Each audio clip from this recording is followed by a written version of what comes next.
আসসালামু আলাইকুম। Hello guys, কেমন আছো তোমরা? আলহামদুলিল্লাহ, আমি তো অনেক ভালো আছি। কিছুদিন আগে একটু খারাপ ছিলাম, আল্লাহর রহমতে এখন অনেকটা ভালো আছি। তোমরা কে কোথায় থেকে দেখছো অবশ্যই কমেন্ট করে জানাবে। কে কেমনভাবে ঈদের প্রস্তুতি নিচ্ছ অবশ্যই কমেন্ট করে জানাবে। তোমাদের কুরবানি কেনা হয়েছে নাকি জানাবে। আমাদের তো কুরবানি কেনা হয়ে গেছে, গরুতে একটা ভাগ দিয়েছি।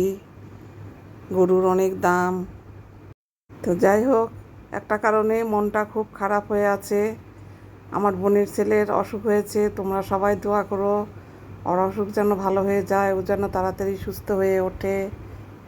আমাদের এদিকে তো অনেক গরম, গরমে মনে করছি একটু বাজার যাব, বাজারে আর যেতে পারছি না, খুব অসুবিধার মধ্যে আছি। বাজার করার খুব দরকার, ঈদের কেনাকাটা মানে মশলাপাতি আর কি, ঈদের মশলাপাতি কিনবো এই কথা বলছি।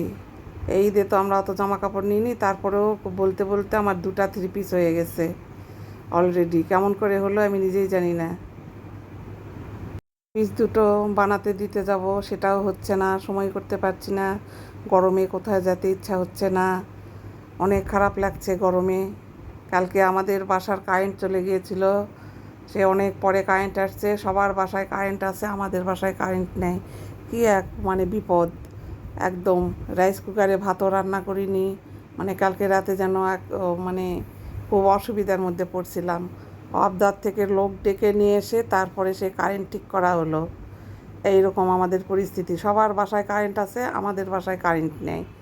আমি মনে করছি যে কারেন্ট বোধহয় এমনিতেই গেছে, আসবে আসবে আসবে। তোমাদের আঙ্কেল শোরুম থেকে এসে বলছে যে কারেন্ট নেই, সবার বাসায় আছে, আমাদের বাসায় নেই। আমি বলছি তাই তো, ঠিকই তো। এই গরমের মধ্যে কারেন্ট না থাকলে কেমন লাগে বলো। এখানে আমের টক বানানো হচ্ছে। আজকে কাতলা মাছের মাথা দিয়ে একটু একটা তরকারি করলাম। এই তো, এই তরকারিটা কাতলা মাছের মাথা দিয়ে বানালাম। এখানে আমের টক বানাইছি। এখানে মিষ্টি মিষ্টি কুমড়া চচ্চড়ি, মাছের ডিমের ভাজি। আল্লাহ হাফেজ।